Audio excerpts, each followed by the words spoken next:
Alhamdulillahirabbil alamin. Anak-anakku semuanya, apa kabar? Semoga kalian sehat selalu ya.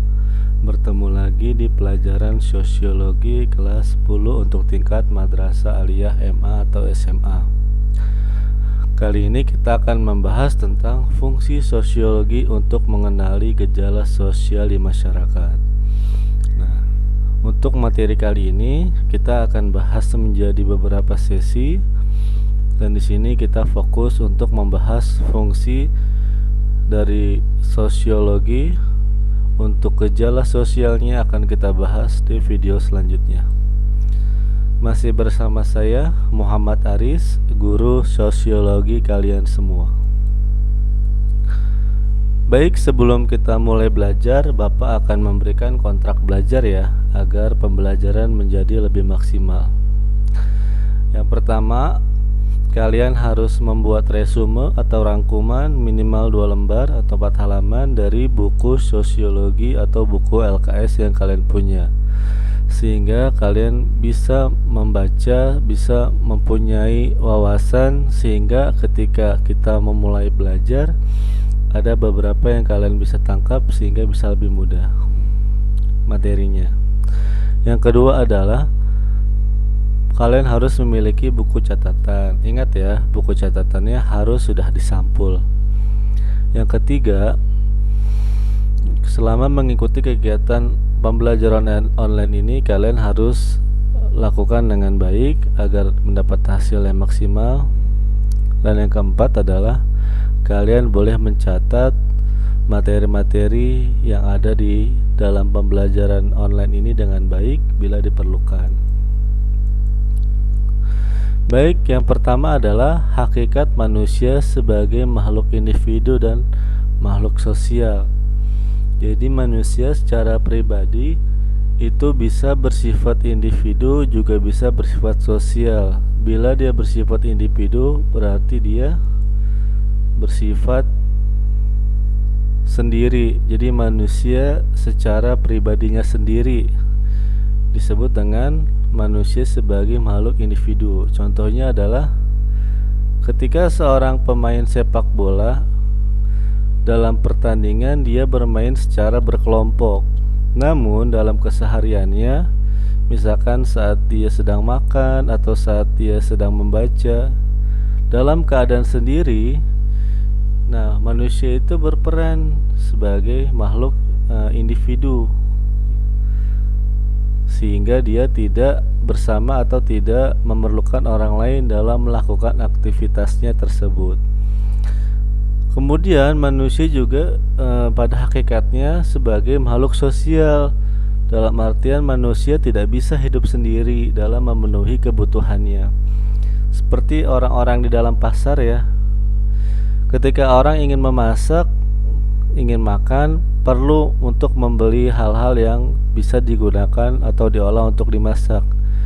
Ketika dia ingin memperoleh sayuran atau bahan-bahan untuk dimasak itu, perlu orang yang harus mereka datangi untuk membeli dengan menggunakan uang yang mereka miliki, sehingga dia bisa memasaknya.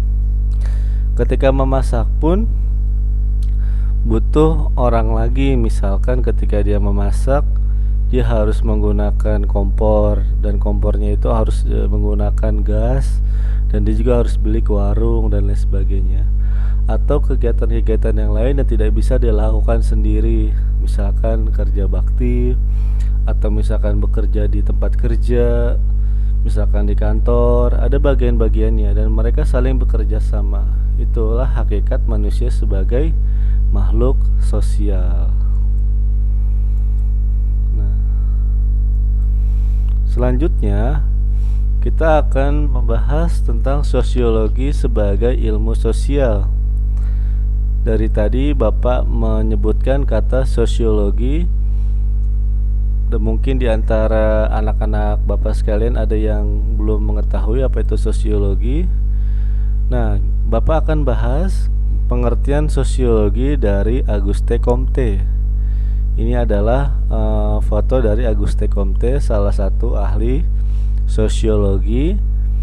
Beliau mengatakan bahwasanya istilah sosiologi pertama kali digunakan pada tahun 1798 sampai 1857 oleh Auguste Comte sendiri. Comte menyatakan bahwa sosiologi adalah ilmu tentang gejala sosial yang tunduk pada hukum alam dan tidak berubah-ubah. Jadi, ilmu sosiologi adalah ilmu yang mempelajari tentang gejala sosial yang tunduk pada hukum-hukum alam dan tidak berubah-ubah. Maksudnya adalah sosiologi adalah ilmu yang membahas tentang gejala sosial, gejala yang ada di antara masyarakat, baik tentang hubungan alam atau baik tentang pemenuhan kebutuhan yang mereka dalam menjalankannya itu mengikuti beberapa aturan tertentu sehingga bisa berjalan dengan baik. Namun bila manusia menjalankan kehidupannya secara bersosial dengan manusia yang lain tanpa menggunakan aturan-aturan seperti norma, adab, sikap yang baik, maka kehidupan mereka tidak akan menjadi lebih baik. Dan makanya setiap generasi ke generasi pasti ada beberapa gejala yang sama, hanya saja orang dan waktunya saja yang berubah. Selanjutnya adalah objek sosiologi. Dalam mempelajari masyarakat atau kehidupan sosial di masyarakat, sebagai kajian yang dipelajari dalam sosiologi, sosiologi memfokuskan studinya pada 1. Hubungan timbal balik antara manusia satu dengan manusia yang lain. Maksudnya adalah hubungan timbal balik. Jadi ketika manusia melakukan kehidupan sosial dengan orang lain, maka ada timbal baliknya. Seperti tadi, ketika kita ingin makan, maka kita harus mempunyai sesuatu yang bisa digunakan untuk dimakan atau dimasak sebelum dimakan. Bagaimana cara memperolehnya? Maka manusia harus datang ke orang lain, orang itu harus datang ke orang lain yang bisa memenuhi kebutuhannya. Misalkan dia punya uang, beli ke pasar, belanja atau beli ke warung, atau bahkan beli makanan yang sudah jadi, dan orang yang tadi penjual tadi mendapatkan keuntungan juga dari apa? Dari uang yang kita kasih hasil membeli dari dagangannya. Yang kedua adalah hubungan antara individu dengan kelompok. Nah, di sini adalah individu atau manusia secara personal atau bisa dikatakan satu orang dengan kelompok, yaitu orang yang lebih dari satu. Misalkan seorang pelajar itu mempunyai hubungan sosial dengan siapa? Dengan teman-teman yang ada di kelas. Dengan siapa lagi? Dengan guru-guru yang ada di sekolah. Jadi seorang siswa yang secara individu memiliki hubungan dengan teman-teman yang lain untuk apa? Untuk sama-sama belajar. Kemudian mempunyai hubungan dengan guru-guru yang lain untuk apa? Untuk mendapatkan ilmu, sehingga dia bisa mendapatkan wawasan dan ilmu yang dibutuhkan. Atau bisa juga antara seorang pekerja dengan teman-teman di dalam lingkungan kerjanya. Mereka saling berhubungan antara satu dengan yang lainnya, sama-sama mengerjakan sesuatu yang bisa menghasilkan perusahaannya, atau misalkan dalam kehidupan yang lain. Selanjutnya adalah hubungan antara kelompok yang satu dengan kelompok yang lainnya. Nah, kalau yang ini hubungannya antara orang yang lebih dari satu atau kelompok dengan kelompok yang lain. Misalkan hubungan antara sekolah satu dengan sekolah yang lainnya. Misalkan dalam satu kota ada yang sering dilakukan untuk mencari bakat-bakat, misalkan bakat olahraga. Itu saling berhubungan antara sekolah satu dengan sekolah yang lainnya. Mereka saling berkompetisi untuk apa? Untuk mencari yang terbaik dan menjalin silaturahmi antar sekolah. Atau misalkan antara sekolah satu dengan sekolah yang lain terkumpul atau tergabung dalam satu perkumpulan sekolah, atau bahasa terkininya adalah kelompok, mungkin kelompok gugus atau kelompok yang lainnya, yang mereka sama-sama berada dalam satu kelompok di dalam suatu kota yang saling berhubungan. Misalkan apa? Misalkan ada informasi-informasi, ada kebijakan-kebijakan, atau misalkan antara kelompok masyarakat satu dengan kelompok masyarakat yang lain. Misalkan ada kelompok pencinta alam. Kelompok pencinta alam pasti berhubungan dengan apa? Dengan misalkan kelompok penjual aksesoris atau penjual barang-barang, yang mana saling membutuhkan antara kelompok satu dengan kelompok yang lain. Para pencinta alam yang jumlahnya banyak mendatangi kelompok penjual untuk digunakan memenuhi kebutuhannya dalam mendaki gunung, seperti itu misalkan. Atau juga yang terakhir adalah proses yang timbul dari hubungan-hubungan tersebut dalam masyarakat. Ya, inilah objek yang dikaji dalam sosiologi. Apa yang ditimbulkan dari hubungan-hubungan dalam masyarakat tersebut, yakni adalah ada hubungan yang menghasilkan sesuatu yang baik, ada hubungan yang menghasilkan sesuatu yang tidak baik. Misalkan tadi kelompok dalam sekolah, beberapa sekolah tergabung dalam satu kelompok. Sekolah-sekolah yang tadi saling berhubungan, misalkan mereka saling belajar, saling berkompetisi tentang olahraga atau seni atau kemampuan mereka. Ada juga hubungan antara sekolah-sekolah yang negatif, misalkan ada sekolah satu dengan sekolah yang lain dalam satu kota. Mereka saling mengenal satu sama lain, tetapi memiliki masalah sehingga sering terjadi tawuran. Atau bisa juga kelompok supporter yang tidak menyukai satu sama lain. Mereka supporter bola itu tidak suka dengan kelompok sepak bola yang satu dengan yang lain, sehingga ketika bertemu dalam pertandingan, keduanya saling melakukan tindakan kekerasan. Itu adalah proses-proses yang ditimbulkan dalam kehidupan sosial atau hubungan dalam masyarakat yang dikaji dalam sosiologi. Banyak sekali hal-hal yang bisa diambil dari proses sosiologi yang bisa sama-sama kita kaji sehingga kita bisa menjadi makhluk sosial yang baik. Kemudian adalah sosiologi sebagai ilmu pengetahuan. Ya. Ciri-ciri sosiologi sebagai ilmu pengetahuan adalah yang pertama, sosiologi bersifat empiris. Ya.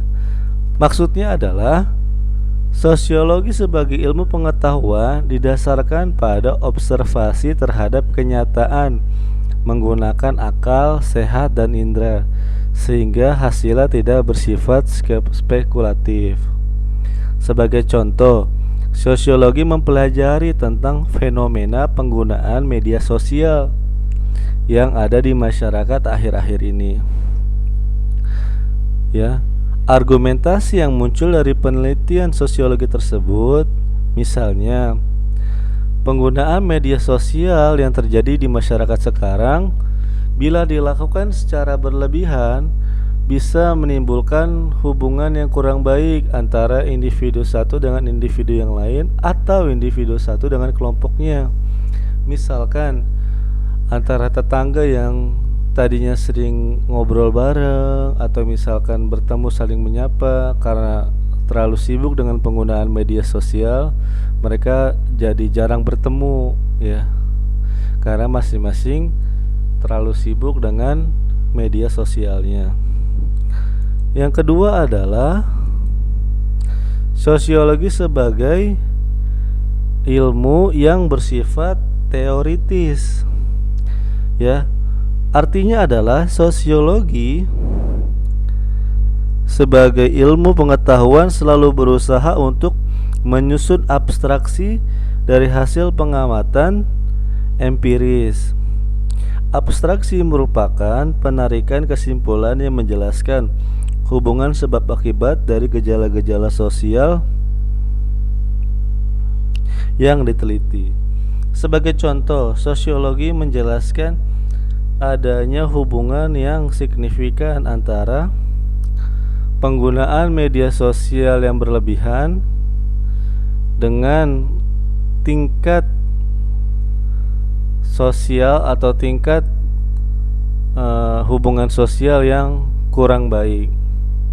Misalkan seseorang yang tadinya dia berkata-kata dengan baik atau berkata-kata dengan sopan, namun setelah dia sering menggunakan media sosial dan di media sosial itu banyak sekali dia temukan kata-kata yang kurang baik dan dia akhirnya perlahan menggunakannya, sehingga ketika dia bertemu dengan orang secara langsung bahasanya menjadi berubah. Nah, abstraksi yang dihasilkan merupakan pernyataan yang menegaskan pentingnya masyarakat untuk lebih arif atau lebih bijaksana dalam menggunakan media sosial, sehingga dia tidak terpengaruh dengan hal-hal buruk yang ada di dalam media sosial tersebut. Pernyataan tersebut tidak muncul begitu saja, melainkan melalui proses panjang penelitian sejak dari penelitian-penelitian yang menjelaskan, sehingga pendapat-pendapat atau pernyataan yang disampaikan, yang diberikan tidak asal ya, karena pernyataan-pernyataan tersebut dilakukan melalui penelitian atau observasi ya. Jadi kita tidak bisa menyatakan bahwasanya penggunaan media sosial itu harus terus-menerus bisa kita gunakan, namun dari observasi yang dilakukan ternyata ada hal-hal buruk yang ada dalam media sosial tersebut yang harus segera diubah penggunaannya secara lebih baik. Kemudian sosiologi bersifat kumulatif. Artinya sosiologi membangun argumen yang tidak turun begitu saja, melainkan disusun atas teori-teori yang sudah ada sebelumnya. Teori-teori tersebut merupakan hasil dari penelitian-penelitian yang sudah dilakukan sebelumnya. Sebagai contoh, penelitian sosiologi tentang penggunaan media sosial tadi menghasilkan kesimpulan baru yang melibatkan kesimpulan-kesimpulan yang pernah dibuat sebelumnya. Misalkan penggunaan media sosial dalam berkomunikasi sangat bagus. Untuk apa? Untuk memudahkan seseorang bila ingin menyampaikan sesuatu kepada orang yang jauh, tidak perlu datang, melainkan bisa dengan cepat menggunakan media sosial melalui pesan atau telepon atau misalkan video langsung. Namun makin kesini banyak orang-orang yang salah menggunakannya dan salah memanfaatkannya dengan baik, sehingga dari penelitian-penelitian sebelumnya dapat disimpulkan kembali adalah penggunaan media sosial ternyata sangat baik, namun penggunaannya harus dilakukan secara baik sehingga tidak menghasilkan hal-hal yang negatif. Kumulatif sebagai ciri-cirinya sosiologi tersebut merupakan hasil penelitian yang dilibatkan dengan analisis, sehingga kesimpulan baru yang sudah ada merupakan hasil akumulasi dari pengetahuan sebelumnya. Jadi pendapat baru yang didapatkan dari ilmu sosiologi terkait penggunaan media sosial yang tadinya baik untuk memudahkan pekerjaan manusia, namun setelah diteliti lagi ternyata ada hal-hal yang kurang baiknya, sehingga itulah yang bisa menjadi pendapat baru, yakni penggunaan media sosial boleh dilakukan asal dilakukan dengan cara yang baik. Dan yang terakhir adalah sosiologi bersifat non-etis. Artinya, sosiologi membahas suatu permasalahan sosial tanpa mempersoalkan nilainya, yaitu ketika ada yang baik dan ada yang buruk terkait dengan persoalan yang dibahas atau masalah sosial yang dibahas. Sosiologi lebih berkepentingan untuk menjelaskan mengapa suatu fenomena itu terjadi. Penjelasan tersebut juga harus logis, mendalam, dan mudah dipahami. Seperti tadi, terkait penggunaan media sosial, sosiologi hanya membahas bahwasanya penggunaan media sosial itu awalnya baik bila dilakukan secara bijaksana. Namun, sosiologi juga terus menganalisis bahwasanya makin hari atau selama waktu berjalan ada hal-hal yang perlu dikoreksi, yakni adalah penggunaan bahasa, sehingga bahasa yang kita gunakan dalam media sosial harus bersifat baik. Sosiologi tidak menilai bahwasanya tidak bisa memberikan suatu penilaian juga bahwasanya media sosial itu baik atau buruk, tidak. Namun secara non-etis, sosiologi hanya menjelaskan terkait penggunaan media sosial yang terjadi di masyarakat sekarang, apakah dia dulunya seperti apa, sekarang seperti apa, sehingga bisa menimbulkan pernyataan yang digunakan oleh masyarakat bagaimana cara menggunakan sosial dengan baik. Metode ilmiah itu adalah metode yang bisa digunakan untuk melakukan atau menerapkan ilmu sosiologi. Macam-macam metode ilmiah yang bisa dibahas dalam sosiologi adalah yang pertama, metode kualitatif, yakni suatu metode yang mengutamakan cara kerja dengan mendeskripsikan hasil penelitian berdasarkan penilaian terhadap data yang diperoleh. Jadi fokus katanya adalah penilaian, baik penilaian bersifat kualitasnya maupun penilaian-penilaian lain yang bisa dideskripsikan atau bisa dijelaskan untuk dapat mengetahui terkait data yang diperoleh. Misalkan kita ingin mengetahui tentang sikap pelajar tingkat madrasah aliyah atau tingkat SMA selama masa remaja. Misalkan kita menilai gitu, bagaimana anak-anak SMA atau anak-anak MA pergaulannya di masyarakat, apakah baik, apakah buruk. Nah, dari hasil penelitian yang kita dapat, kita bisa ketahui gitu ya, bagaimana sikap yang mereka lakukan sehari-hari dan apa dampaknya. Itu lebih ke kualitatif. Sedangkan yang kedua adalah metode kuantitatif, yakni suatu metode yang mengutamakan keterangan berdasarkan angka-angka atau gejala-gejala yang diukur dengan skala indeks tabel dan uji statistik. Nah, tadi secara kualitatif kita bisa menjelaskan sikap masyarakat, sikap pelajar itu seperti apa sikap merekanya. Kalau secara kuantitatif itu berhubungan dengan angka yang bisa diukur, ya. Misalkan kita bisa mengetahui berapa jumlah anak SMA setingkat kota yang ada di suatu kota yang tidak bisa menggunakan media sosial, gitu. Apa dampaknya? Atau misalkan kita bisa mengetahui berapa jumlah siswa yang sering bolos dalam pembelajaran di sekolah. Kita bisa mengetahui gejala-gejalanya, kita bisa mengetahui angka-angka yang diperoleh dari hasil penelitian yang kita lakukan. Nah, begitulah penerapan sosiologinya. Kualitatif berkaitan dengan kualitas atau berdasarkan nilai, penilaian terhadap sesuatu. Namun kalau kuantitatif itu lebih kepada angka atau jumlah.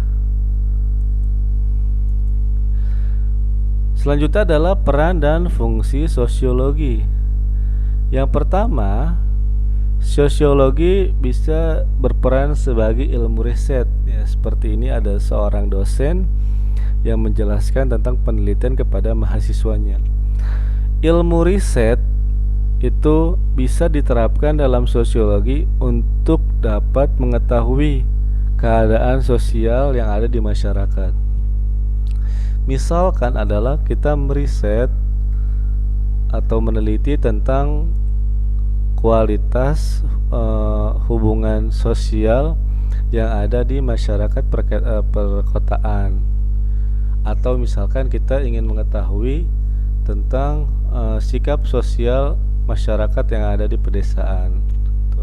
Bagaimana sih sikap sosial yang ada di masyarakat perkotaan dan bagaimana sih sikap sosial yang ada di masyarakat pedesaan? Kita bisa melakukannya untuk sebagai riset penelitian. Yang kedua, sosiologi berperan sebagai guru dan pendidik ya. Seperti kita lihat ada seorang guru yang mengejar murid-muridnya. Sosiologi bisa diajarkan kepada anak-anak di sekolah biasanya pada tingkat SMP atau madrasah sanawiyah dan tingkat SMA. Yang ketiga adalah sosiologi bisa berperan atau berfungsi untuk konsultasi kebijakan.